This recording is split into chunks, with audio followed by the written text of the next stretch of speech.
Okay. My name is Glenn Osaki. I'm the Asia president for MSL Group, based in Shanghai. And I came to this session today because I wanted to be able to communicate what some of the values are in Asia and how the third space competencies really are reflected and needed in the Asian millennials. Though some of the perspectives are different, some of the ways of learning are different, and the skills are different, the need is still there. I think, to me, the thing that's exciting about the third space is that it allows us to think about how we need to educate and recruit a different type of talent. Because in Asia or all over the world, businesses are reinventing themselves. We're finding that because of digital, social media, because of technical innovation, because of shifting marketplace dynamics, different geographic, social, political issues, that the ways of doing business are changing. And companies need to be able to address those changes. And in order to do that, it requires a different type of talent. We can't just rely on the same people, trained the same way to do our business. So even in my business, as a public relations agency, we are in fact reinventing ourselves. We have a big initiative that we're launching this month that talks about how we're going to be doing things differently, how we're going to involve more data and analytics to be able to develop insights, how we're going to be using more integrated forms of communications rather than some of the traditional single channel methods that we might have used in the past in public relations. And then finally, how we're going to be able to drive impact. So these themes that we're using in our company are definitely the kinds of themes that we see people with third space thinking skills need to have. Being able to think more broadly, 360-degree views, to be more empathetic, to have that sense of intellectual curiosity. These skills are the types of behavioral competencies that are required to succeed in a changing world, in a changing environment, and we need more of that. I think that in Asia, because of the form of education, typically more of a focus on rote learning and memorization, that the more conceptual thinking, analytical skills are lacking from many of our millennials, the people that we're hiring out of colleges. So there's definitely an element of the 360-degree thinking, the intellectual curiosity that are lacking significantly. I think, on the other hand, in places like Asia, there are things that we find are quite good. I think the adaptability, for example, is an area that many of our employees and the graduates that I see from universities in India are very good. They are able to comprehend and adapt to the different changes. They are very fast learners and quick adopters of technology. And I think that that's one of the attributes that comes across very well in a region like Asia.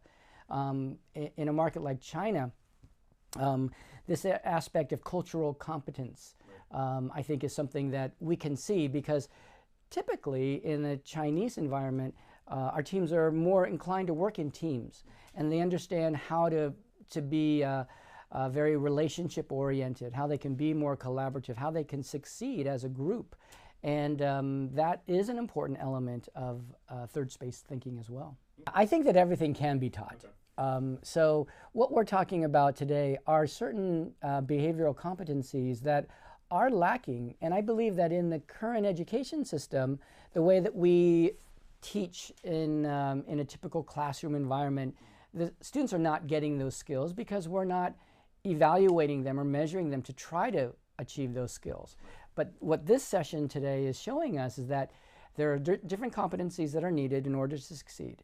Companies like ours, business in general, even governments and institutions need students that are able to think in this way.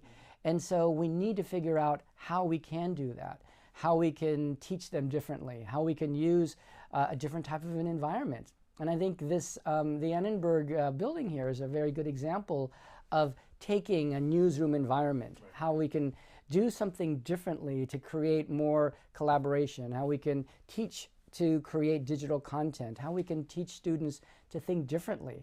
So I absolutely believe that these competencies can be taught, but they have to be done in a new way. And that's really what the challenge is for all of us today and in the months to come, is to figure out how do we impart these kinds of skills upon the students and these employees of tomorrow.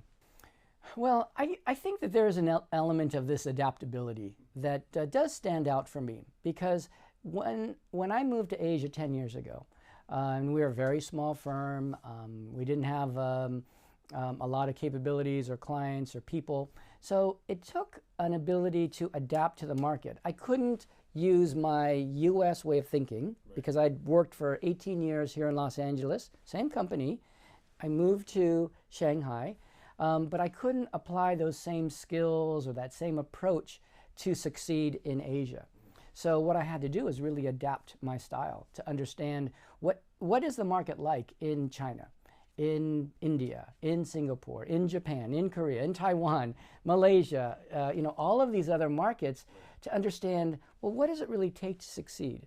And what are our clients looking for? And how do we address the needs of a economy that's very different? You have a very mature market like Japan, and you have a very fast-growing market like in Indonesia that doesn't have a lot of the infrastructure or the business maturity, employees that have learned a lot. In some markets, like in China, if somebody has 3 to 5 years experience, they think they're an expert. Right. It takes, I think, a strong sense of adaptability to recognize where you can invest, how you can succeed. And perhaps that's the one thing that has, I think, helped to guide me the most. I think all of those 5 skills are very important, and I hope that I have elements of each of the 5 in my makeup, but I certainly will need more of it. And I think, as Ernie was saying at the beginning of the session, in order for us to be able to come up with solutions for these 5 competencies, in order to be able to drive third space thinking, we need to use our own third space thinking and come up with solutions. So the millennials, this generation of younger people from about born from about the early 80s to 2000, are the product of a different environment, of a different way of thinking. They're so much more connected. They're so much more aware and savvy of the world. They have certain beliefs and expectations about governments, about business, about success, about family. So yes, they're very different, and we all need to recognize the context that they're coming from. They have a very strong belief in purpose, so much more so than profit.